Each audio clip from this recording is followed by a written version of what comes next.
Hi hello నమస్తే welcome to our channel. Present మనతో పాటు మన స్టూడియోలో ఉన్నారు డాక్టర్ చేతన్ రాజ్ గారు ఉన్నారు. సార్తో మాట్లాడి పూర్తి వివరాలు తెలుసుకుందాం. నమస్తే సార్. నమస్తే మేడం. ఎలా ఉన్నారు? Fine. Sir today will discuss about insomnia అంటే నిద్రలేని సమస్య ఎక్కువైపోతుంది. స్ట్రెస్ వల్లనే ఈ నిద్రలేని సమస్య వస్తుందా లేకపోతే అదర్ ఫ్యాక్టర్స్ వల్ల కూడా వస్తుందా? స్ట్రెస్ వల్ల వస్తుంది ప్లస్ అదర్ ఫ్యాక్టర్స్ వల్ల కూడా వస్తుంది. ఓకే. స్ట్రెస్ పెరిగితే డెఫినెట్లీ మనిషికి నిద్ర రాదు. ఇంకోటి ఏంటంటే ఇప్పుడు కొన్ని ఫర్ ఎగ్జాంపుల్ డయాబెటిక్ పేషెంట్స్ ఉన్నారు.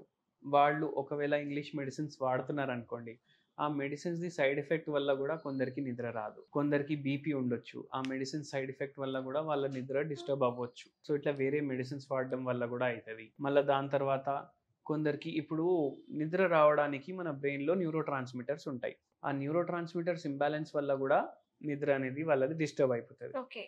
కొందరికి గట్ హెల్త్ ప్రాబ్లమ్స్ ఉంటాయి. గట్కి నిద్రకి ఎలా సార్?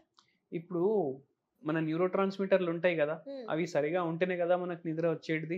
అవి మన బ్రెయిన్ లో ప్రొడ్యూస్ అవుతాయి, ఓకే. కానీ ఎన్నో న్యూరో ట్రాన్స్మిటర్స్ మన స్టమక్ లో కూడా ప్రొడ్యూస్ అవుతాయి. అంటే స్టమక్ లో అంటే గట్ లో ప్రొడ్యూస్ అవుతాయి. ఓకే. సో మన గట్ హెల్దీ ఉంటే మనకు నిద్ర మంచిగా వస్తుంది. అది కూడా చూసుకోవాలి మనం. అందుకే ఓకే. స్మోకింగ్ చేసే వాళ్ళు, ఆల్కహాల్ తీసుకునే వాళ్ళు, మొత్తం నాన్ వెజ్ ఎక్కువ తినడం, ఓవర్ కుక్డ్ ఫుడ్ అవి ఎక్కువ తీసుకోవడం వల్ల కూడా గట్ హెల్త్ డిస్టర్బ్ అవుతుంది. అప్పుడు ఆటోమేటికలీ మన స్లీప్ డిస్టర్బ్ అయిపోతుంది కదా. yes yes అట్లా. అండ్ ఒక కేస్ గురించి కూడా చెప్తాను. డిస్కస్ చేద్దాం సార్. ఒక పేషెంట్కి ఓకే. ఆయన నిద్రపోయి మంచిగా నిద్రపోయి మోర్ దెన్ 8 to 12 years అయింది. నేను అడిగినాను ఎట్లా స్టార్ట్ అయింది, ఏమైనా ప్రాబ్లమ్స్ ఉన్నాయా? అంత పెద్ద ప్రాబ్లమ్స్ ఏం లేవు, నేను ఏం పట్టించుకోను, కానీ ఇప్పుడు నాకు నిద్ర వచ్చేటట్టు మీరు ట్రీట్మెంట్ ఇవ్వండి అన్నారు. నేను చెప్పిన వాళ్ళకు, సార్ మనం హోమియోపతిలో అన్నీ కన్సిడర్ చేస్తాం, మీరు కొద్దిగా డీటెయిల్గా క్లియర్గా చెప్పండి ఏమైంది, ఏం స్ట్రెస్ అయిందంటే ఆయన చెప్పిండప్పుడు ఆయనకు ఇప్పుడు ఏదైనా ఎవరితోటైనా ఆర్గ్యుమెంట్ అయింది అనుకోండి, ఆయన ఈజీగా మర్చిపోడంట. ఓకే. అయితే ఆయన సాఫ్ట్వేర్ ఎంప్లాయీ ఉండే, ఆల్మోస్ట్ 15 years నుంచి అదే ఫీల్డ్లో ఉండే, అండ్ చాలా ఇయర్స్ నుంచి ప్రాబ్లం తోటి కూడా సఫర్ అవుతుంది. ఆఫీస్లో ఒక రోజు వాళ్ళ పైన మేనేజర్ ఉంటుంది కదా, ఆమె ఫుల్ టీం ముందు తిట్టిందంట. అది తిట్టింది ఆయన బర్దాష్ అవ్వలేదు. ఇక పోయి డైలీ ఎందుకు చేసింది ఇట్లా, ఎందుకు చేసింది అదే ఆలోచించుకుంటా ఉన్నాడు. వేరే వాళ్ళకు అంత అసలు కేర్ కూడా చేయరు, నా ఇజ్జత్ ఏమైంది అది ఇది అనేసి ఆలోచించుకుంటాం. నెక్స్ట్ డే మేనేజర్కి అప్రోచ్ అయ్యి అట్లా ఎట్లా తిడతారు అది ఇది అనేసి ఆయనకు ఆర్గ్యుమెంట్ పెట్టుకున్నాడు మేనేజర్ తో. సైకలాజికల్ గా ఆయనకి అదే స్ట్రెస్ అయిపోయింది. డైలీ ఆయనకు ఏమైతుండే అంటే ఆ మేనేజర్ని చూడంగానే ఈయనకు యాంగ్జైటీ స్టార్ట్ అవుతుంది. అయితే ఏమైంది, ఇక్కడ న్యూరో ట్రాన్స్మిటర్స్ డిస్టర్బ్ అయినాయి, యాంగ్జైటీ స్టార్ట్ అయిపోయింది పేషెంట్కి. ఇంటికి పోతే ఆ మేనేజర్ గురించి ఆలోచించడం, పడుకునేటప్పుడు ఆ మేనేజర్ గురించి ఆలోచించడం, నాతోటి ఎట్లా చేసింది నా ఇట్లా అని. సో చాలా మందికి ఉంటుంది సార్ ఇది. సో ఇట్లా రిపిటేటివ్ థాట్స్ స్టార్ట్ అయిపోయినాయి ఆయనకు, యాంగ్జైటీ స్టార్ట్ అయిపోయింది. Stress anxiety main causes of insomnia. ఇవన్నీ చెప్పిన తర్వాత మనము ఆ పేషెంట్కి మెడిసిన్స్ ఇచ్చినాము, అండ్ ఆ పేషెంట్కి 4-5 monthsలో మంచి నిద్ర వస్తుంది. ఇప్పుడు ఏం యాంటీ డిప్రెసెంట్లు లేవు, యాంటీ యాంగ్జైటీ మెడిసిన్స్ లేవు, స్లీప్ కోసం ఏం గోళీలు లేవు, ఏం లేవు, only homeopathy medicines without any side effects ఇచ్చినాము. అండ్ నేను చెప్పిన మీరు ఎంత ఆలోచించినా ఆ పర్సన్ ఇంకా ఇప్పుడు ఆయన ఆ కంపెనీలోనే పనిచేస్తలేడు, అయినా అదే గుర్తొస్తుంది ఆయన. ఇప్పుడు గుర్తు తెచ్చుకొని కూడా ఏం లాభం అని అడిగినా నేను. ఒక థాట్ మైండ్లోకి వెళ్ళి పోవాలంటే దానికి ఒక కరెక్ట్ టైం రావాలంటారు. అండ్ కొన్ని రిలాక్సేషన్ టెక్నిక్స్ చెప్పినాము, అండ్ దాంతోపాటు ఒక హోమియోపతి రెమెడీ కూడా చెప్పినాము. రెమెడీస్ హోమియోపతి రెమెడీస్ ఇచ్చినాము.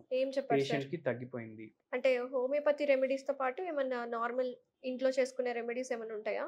ఇంట్లో చేసుకునే రెమెడీస్ మనము ఒక బ్యూటిఫుల్ రెమెడీ గురించి డిస్కస్ చేద్దాము. చూడండి, ఇప్పుడు మనము స్ట్రెస్ యాంగ్జైటీ మాట్లాడినాము, ఇట్లా నిద్ర సరిగా రాదు ఇవి ఉంటాయి అనేసి. అయితే మనం హోమియోపతి వాడుతున్నాము, దాంతో పాటు మన స్ట్రెస్ అండ్ యాంగ్జైటీ లెవెల్స్ తగ్గాలంటే మన ఎన్వైరన్మెంట్ ఎట్లుండాలి, కొంచెం సూదింగ్ కామ్ గా ఉండాలి. అది అట్లా ఉండాలి అంటే మనకు ఒక రెమెడీ ఉంది, అది మనం కన్జ్యూమ్ కూడా చేస్తాం, దాన్ని ఫీల్ కూడా చేస్తాం. అది ఏంటంటే మల్లె పూలు ఉంటాయి కదా, అవి దీంతో ఒక ఇన్ఫ్యూజన్ తయారవుతుంది. అది ఎట్లా తయారు చేసుకోవాలి, జస్ట్ ల్యూక్వామ్ వాటర్లో కొద్దిసేపు బాయిల్ చేసుకోండి, వాటర్ కొన్ని మల్లెపూలు వేసేయండి, దాన్ని వదిలేసేయండి అట్లనే గోరొచ్చనిలాగా అయిపోయినప్పటి వరకు, దాని ఇన్ఫ్యూజన్ దాంట్లో దిగిపోతుంది. దీంతో మీ రూమ్లో కూడా ఆటోమేటిక్ అరోమా వచ్చేస్తుంది కదా, అరోమా థెరపీ అంటారు దాన్ని. సో ఈ మల్లెపూల స్మెల్ తోటి ఇది స్ట్రెస్ ని తగ్గిస్తుంది. మళ్ళీ ఆ ఇన్ఫ్యూజ్డ్ వాటర్ మనం తీసుకుంటాం. ఎందుకు మల్లెపూలో ఏం ప్రాపర్టీస్ ఉన్నాయి అసలు అంత నిద్రని తగ్గించడానికి? దీంట్లో యాక్టివ్ ఇంగ్రీడియంట్స్ ఏవైతే ఉంటాయి అవి స్ట్రెస్ ని బస్ట్ చేస్తాయి. యాంగ్జైటీ ఉన్న వాళ్లకు యాంగ్జైటీ తగ్గిస్తాయి. ఒకవేళ గట్ హెల్త్ సరిగా లేదంటే అది రిపేర్ చేయడానికి హెల్ప్ చేస్తుంది. ఆటోమేటికలీ నిద్ర అనేది మంచిగా రావడం స్టార్ట్ అవుతుంది. డైలీ 1 hour బిఫోర్ స్లీప్ ఇది డైలీ కన్జ్యూమ్ చేయండి. ఓకే. అయితే మల్లెపూలతోటి ఎట్లా తగ్గుతుంది అని సర్ప్రైజింగ్ అని అనుకుంటారు, కానీ దీని రిజల్ట్ చూసిన తర్వాత మీరే సర్ప్రైజ్ ఎన్ని డేస్ తాగాలి అట్లా? డైలీ తాగండి, ఏమైతుంది, ఏం కాదు. ఓన్లీ హెల్త్ బెనిఫిట్స్ ఉంటాయి దాంతో, ఓకే. ఏం సైడ్ ఎఫెక్ట్ ఉండదు. బిఫోర్ స్లీప్ తాగాలి. బిఫోర్ ఒక 1 hour బిఫోర్ స్లీప్ తీసుకోండి. ఓకే. దాంతో పాటు ఒక హోమియోపతి రెమెడీ ఇగ్నిషియా అమారా అనేసి ఒక రెమెడీ ఉంటుంది. అది కూడా 10 ml 5 drops in 1 cup of water. ఈ ఇన్ఫ్యూజ్ డ్రింక్ లో కూడా వేసుకోవచ్చు, సపరేట్ కూడా తీసుకోవచ్చు. Okay. And that will also be very beneficial. అది ఎన్ని రోజుల నుంచి నిద్ర లేని సమస్యతో బాధపడే వాళ్ళకి ఈ మీరు చెప్పారు కదా ఒక హోమియోపతి మెడిసిన్ అది తీసుకోవాలంటారు? అక్యూట్ స్టేజెస్, స్టార్టింగ్ స్టేజెస్ లో ఉన్న వాళ్ళు ఇది తీసుకోవచ్చు, కానీ చాలా క్రానిక్ ఉంది, మేము మెడిసిన్స్ కొంతమంది గోళీలు వేసుకుంటారు కదా, అన్ని ఆపేషాలు అనుకుంటే మనకు కన్సల్ట్ చేయొచ్చు వాళ్ళు. మనం హోమియోపతితో పాటు వాళ్ళకు మంచి నిద్ర కూడా వచ్చేటట్టు చూస్తాం. అండ్ ఏం సైడ్ ఎఫెక్ట్ లేకుండా మనం మందులు ఇస్తాము. అండ్ బై ఛాన్స్ వాళ్ళు ఆల్రెడీ ఏదైనా వాడుతున్నారు, దానికి ఎడిక్షన్ టైప్ అయిపోయింది వాళ్ళకు, అది కూడా మనం తీసేయడానికి హెల్ప్ చేస్తాం. ఓకే. సో కంప్లీట్ గా అలోపతి మెడిసిన్స్ ఎవరైతే వాడుతున్నారో, యాంటీ డిప్రెసెంట్స్ కావచ్చు, యాంగ్జైటీ మెడిసిన్స్ అవి ఆపేసి హోమియోపతికి షిఫ్ట్ అవ్వచ్చు. హోమియోపతి తోటి ఏం సైడ్ ఎఫెక్ట్స్ ఉండవు. Okay. And it is very good. So మీరు చెప్పిన ఈ జాస్మిన్ ఇన్ఫ్యూజన్ డ్రింక్ కూడా రెగ్యులర్ గా కన్స్యూమ్ చేస్తే ఏం కాదు కదా? చేయొచ్చు. ఎవరికి నిద్ర రావట్లేదు వాళ్ళు కన్స్యూమ్ చేయొచ్చు. ఓకే. ఎవరికి నిద్ర వస్తుంది కానీ హెల్త్ కోసం కన్స్యూమ్ చేయాలనుకుంటారు వాళ్ళు కూడా తీసుకోవచ్చు. గట్ హెల్త్ మంచిగా అవుతుంది కదా. ఓకే. ఓకే. వాళ్ళు కూడా తీసుకోవచ్చు. నేను కూడా ట్రై చేసి సార్ ఒకసారి చూడండి, ట్రై చేసి చూడండి. Very nice. Thank you so much sir. నమస్తే. నమస్తే మేడం. సుమన్ టీవీలో మీ పర్సనల్ అండ్ బిజినెస్ ప్రమోషన్స్ కోసం కింది నెంబర్ కి కాంటాక్ట్ చేయండి.